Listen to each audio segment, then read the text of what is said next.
the world, one in which a country in crisis has been able to pursue one of the most ambitious programs of social, economic, and institutional transformation I have witnessed. Instead of using the economic crisis to justify cutbacks, you used it to change the way the state collects taxes, the way it shelters its poor and invests in its youth and the environment, and to set new standards of integrity in public lives. Pakistan's ability to emerge from hardship stronger than before is the testament to the remarkable resilience of its peoples. Based on this, it is my great honor, Mr. Prime Minister, to welcome you here to the lectern. Thank you.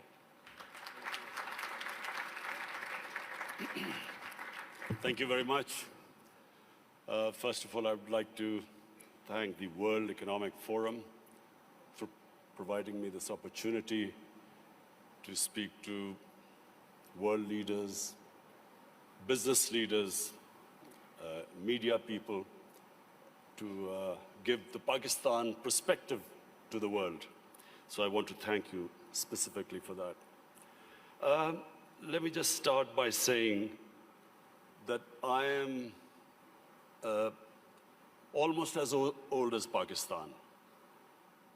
Pakistan was only 5 years older than me. So I grew up with the country. And the country I grew up was supposed to be a welfare state. The founding fathers of our country wanted Pakistan to be what was called an Islamic welfare state. And as I grew up, I had no idea what a welfare state was. So it was when as a teenager I went to England. That's when I first discovered what a welfare state is. It's humanity, it's caring about the underprivileged. And so from then onwards, I always thought that if I ever got the opportunity, I would always want my country to be a welfare state. So this is my vision. Everything, all the policies which we make in Pakistan are towards that end, to make it into a humane country where the government takes responsibility of the weaker section of its society. So this is the vision statement. But I'll start with environment, because the theme of this time, the World Economic Forum, is about sustainability. Let me just say, first of all, that the other thing about Pakistan, was this desire to see it as a humane and a just society. But the other thing was, as a child, I fell in love with the wilderness of Pakistan, the mountains of Pakistan. All our summer holidays were spent in the Himalayas. And so from that time onwards, what I loved about Pakistan was its wilderness, its mountains. And so, as with age I saw these mountains, this wilderness disappearing, and especially the way we destroyed our forest cover, I always resolved the second thing, that if I ever got the opportunity, I would make sure that we preserve this God-given beauty of our country. And we start a reforestation campaign. So in 2013, my party won an election in one of the provinces, which was the former northwestern western province called Pakhtunkhwa. And that's when we started one of the most ambitious campaigns to plant 1 billion trees in 4 years. And against all odds, we did it. No one expected it to happen, but we involved the local communities. We first made them understand how important trees were for the future. We made the people understand that Pakistan was very vulnerable to climate change. And we appealed to the people. We involved women in the mountainous areas to grow nurseries. And it became one of the most successful campaigns in our country's history of forestation. So we planted 1 billion trees. So when I became the Prime Minister, I resolved that we would plant 10 billion trees in Pakistan in the next 4 years. And this is now our objective. The experience we learned from the KP province, we are now using that experience to grow these nurseries, involve local communities, especially involve women, because they were very good in planting, developing and planting nurseries. So, why is it important for us to grow trees? For 2 reasons. One, as I mentioned, that Pakistan is vulnerable to global warming. Secondly, in our cities, pollution has become a silent killer. So unfortunately, there was no plan before, and our cities got very polluted, specifically Lahore, which had the pollution levels like Delhi in India, rose high because for some reason, our planners removed 70% of the tree cover of Lahore in the last 10 years. Apart from the environmental aspect now, the third thing I realized, that you cannot make your economy grow unless and until there is peace and stability. Pakistan in the 80s became part of what was the Afghan Jihad. Pakistan became allied with the US to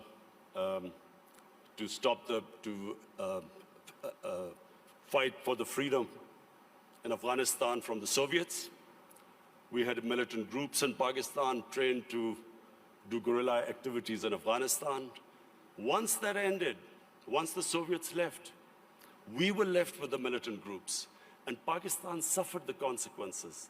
First time ever we had militant groups in Pakistan. We had sectarian groups. We had this called the Kalashnikov culture. We had drugs coming into the country. And that was a watershed in Pakistan. Things started going wrong and as I repeat, for economy, you need stability. You need peace and order. So if you have armed militias in your country, that became one of the impediments on economic growth. Come 9/11, we again joined the US in its war on terror. This time, the same militant groups that were created, Pakistan was required to disarm them. So again, we went through this process. 70,000 Pakistanis died in it. And of course, what was hit was economic growth. And then the image of Pakistan, a dangerous place in the world.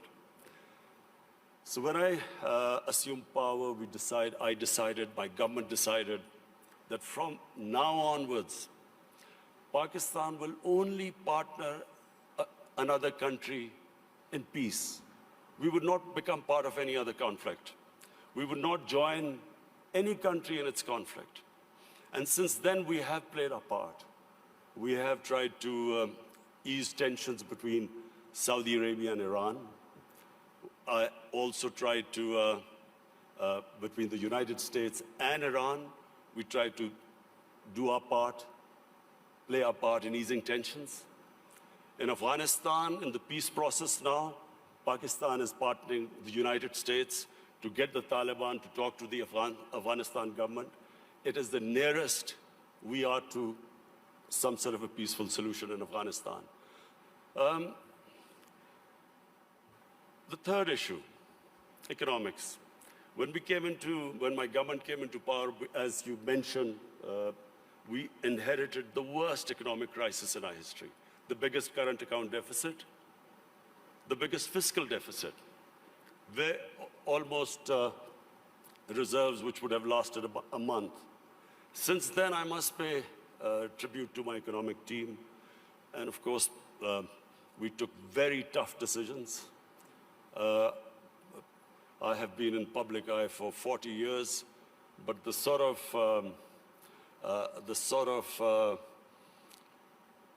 public attitude I have to face in the last 1 year, I've never faced in my life because of all these tough economic decisions we've taken. People are hurting. Naturally, when you do stabilization, you squeeze the economy, people hurt. But we have gone through this very tough period.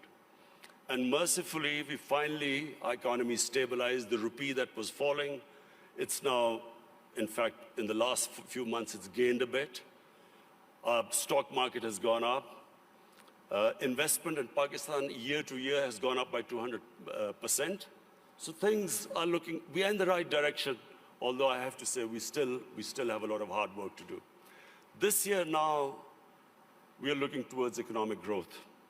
The idea is now so that we provide employment, bring in investment in Pakistan, create the conditions.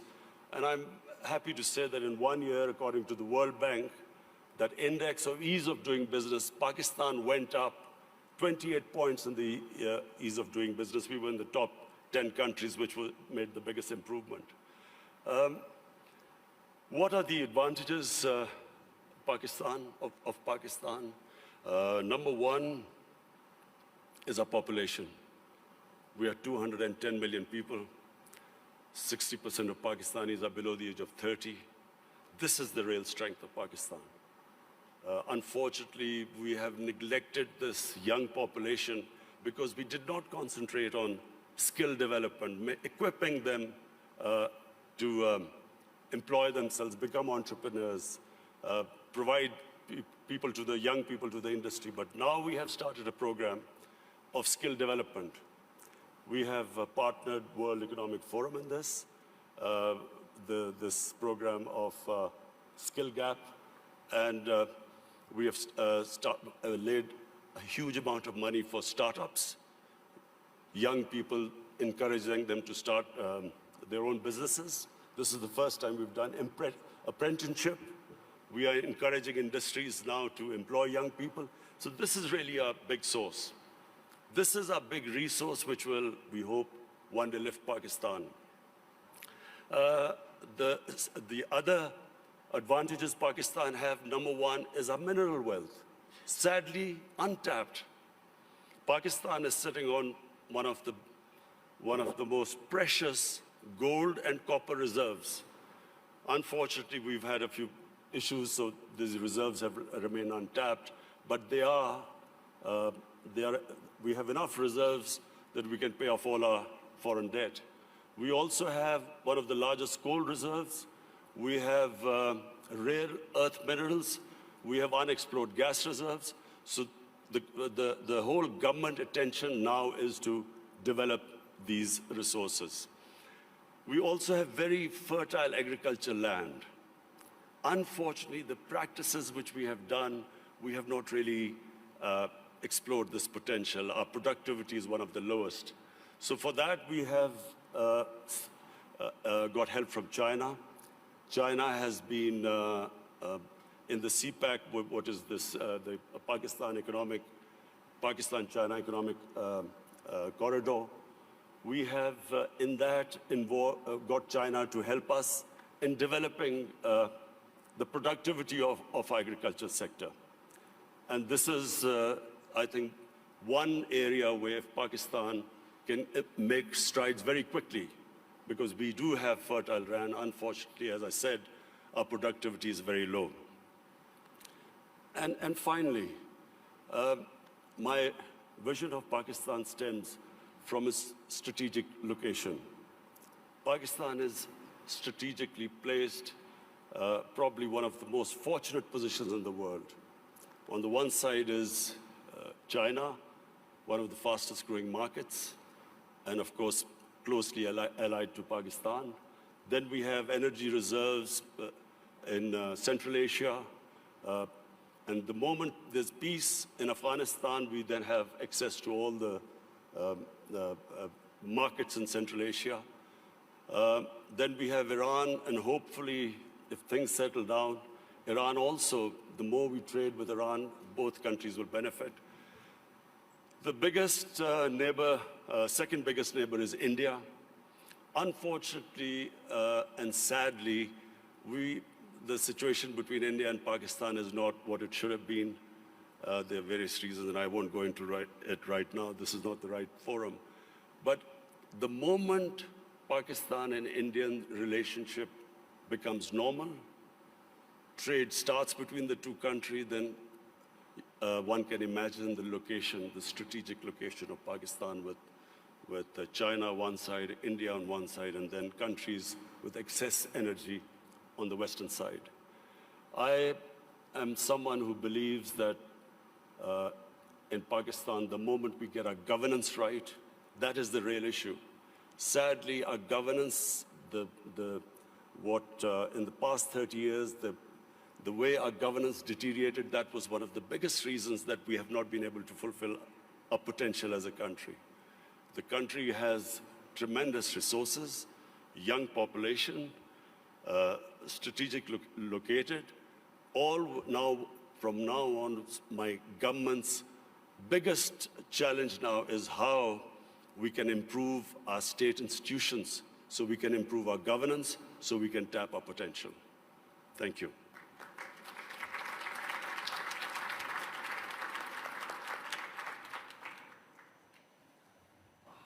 Thank you very much, Mr. Prime Minister. Thank you for sharing results and vision for your country. Also very impressive, without any manuscripts, so eloquent, laying out your visions. Last year, foreign direct investments to Pakistan increased with 70%. I guess this is also related to the fact that you alluded to in your speech that the security situation is much better. I think also the energy supply is much more predictable. So what is your interpretation of this increase in FDIs? Do you want more FDIs? And are you pretty sure that you're going to be able to keep the security situation at this level and also further develop and improve when it comes to predictability on the energy side? Well, you know, in 2019 was the safest year in Pakistan since 9/11. And when Pakistan participated in the US war on terror, the security situation deteriorated. And for a time, you know, there were bomb blasts going on, and there was no question of foreign investment coming in. There were foreign advisories from various countries. So we had a real dip in foreign, as understandable if you have a security situation that bad. So 2019 was the most, the safest year after 9/11. And that was reflected in our tourism. And between 2018 and 19, our tourism doubled in 1 year. And really, this is the great potential of Pakistan in tourism, which is untapped completely. Because Pakistan has historical tourism. It has that 5,000-year-old Indus Valley civilization, the Mohenjo-daro civilization, which is one of the oldest. Then it has religious tourism. It has some of the most sacred sites for Hinduism, Sikhism, Sufism, and then Buddhism. There's some, the center of Buddhist civilization was the Gandhara, which is north of Pakistan. So we have religious tourism. And then the mountain tourism in Pakistan, almost half the peaks, over 24,000 feet, are in Pakistan.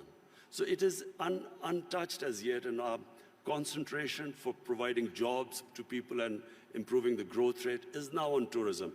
In fact, without us doing anything, tourism has doubled, and people are finding it difficult to have hotels or places to stay. So we are now inviting tourism investment in tourist resorts.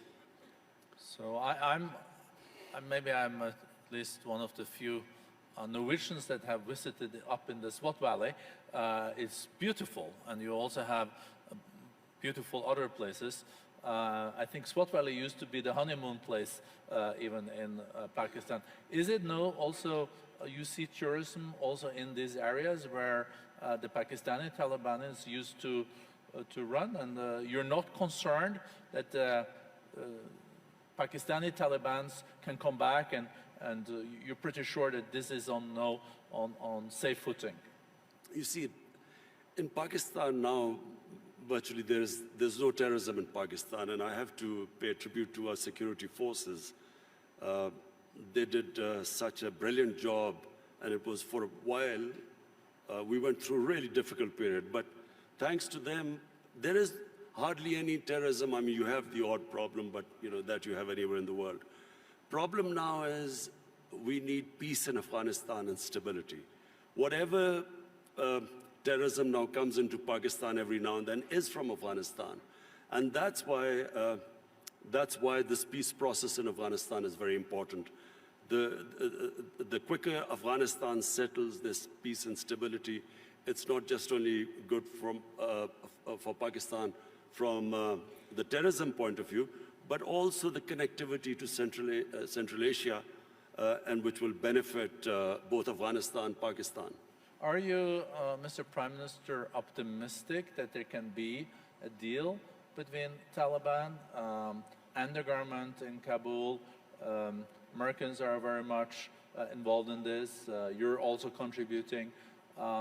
Is it possible this year? And do you think Taliban will also engage in a deal that will respect the rights of girls' education, women, and those areas where there have been progress in Afghanistan? Well, the first thing is that there has to be peace. And that can only happen if Taliban and the Afghan government, they sit together and there's a political settlement. That has to be the first step. Just my view, I do not think that, the saying that you only cross the river once. What was in 2001 is not going to be now the case if and when Taliban and the Afghan government come together, because so much has happened since then. So I think it would be a completely different scenario. But the most important thing right now, and it's not going to be easy, but it is the only option, that the Taliban and the Afghan government sit together. Whenever that happens, it will have turbulence, but it is the only way forward. There is not, and there never was, a military solution in Afghanistan.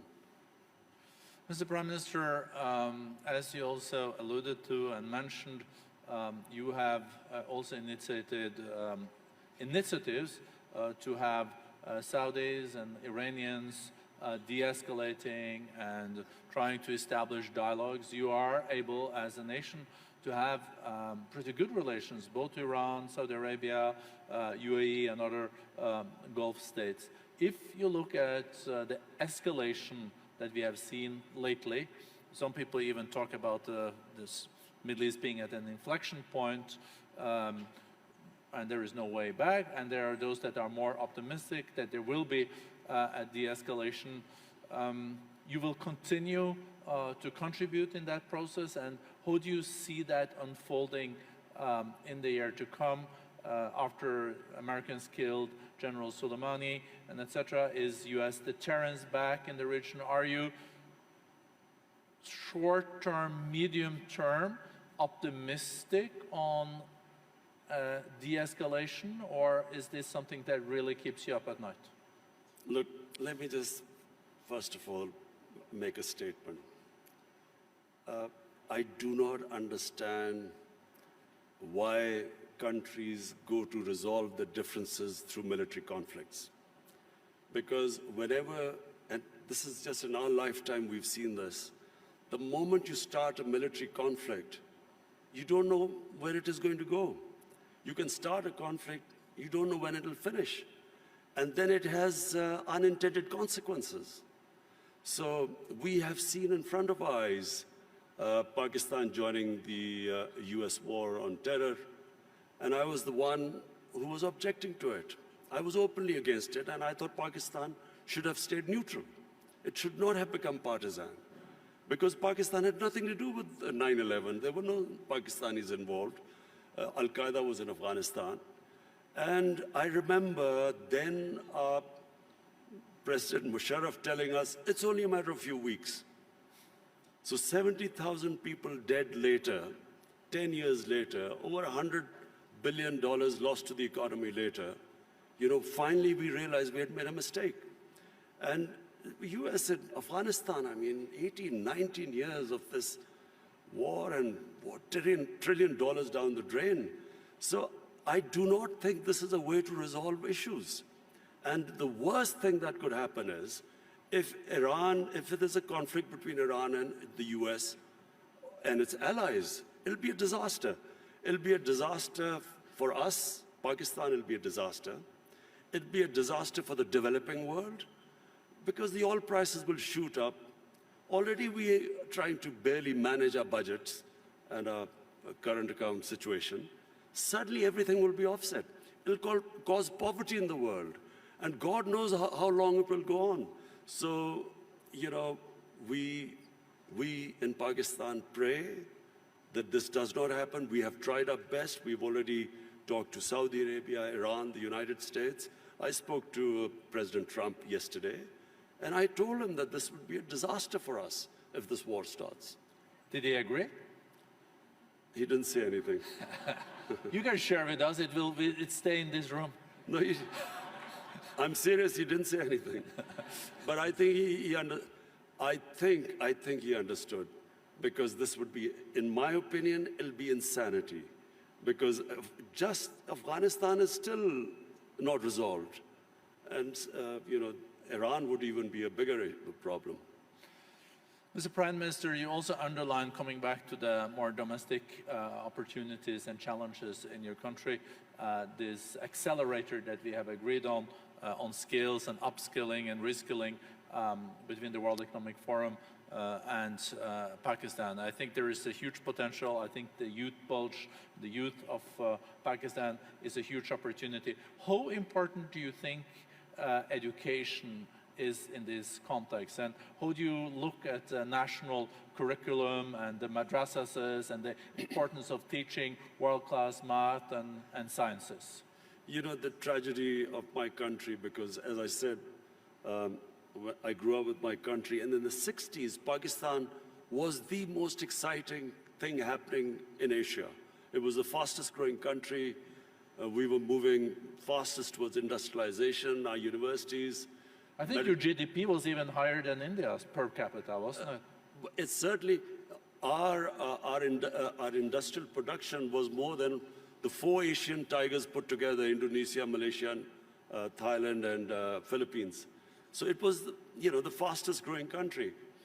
And we lost our way. One was ill-conceived nationalization, which stunted this industrial growth.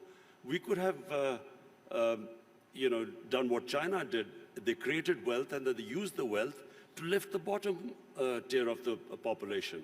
But just because the rich got richer, it didn't mean that we should have stopped you know, this industrialization by nationalization. We should have just had a more equitable growth. But that was one where we went wrong. And secondly, you know, we just did not pay enough attention to our education system. So we developed this 3-tier education system: English medium for an elite, then there was Urdu medium, which was for the masses, and then there was Dini madrasas. 3 parallel systems going. So what my government is now trying to do is to synthesize the system, get the core issue, the core syllabus should be the same for everyone, and you know, give everyone equal opportunities. The education system actually created the differences, economic differences between people, because people could not go on to the higher class because they were not equipped by the education system. So this is what we are trying to do: change the flaws of education system by synthesizing it.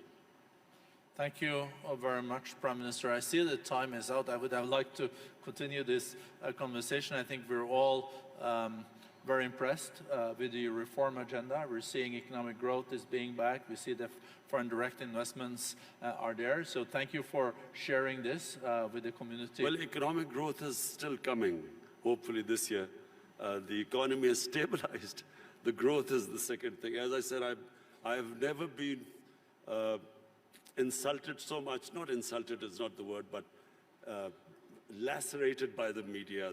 The way the media has attacked me, because of the stabilization program.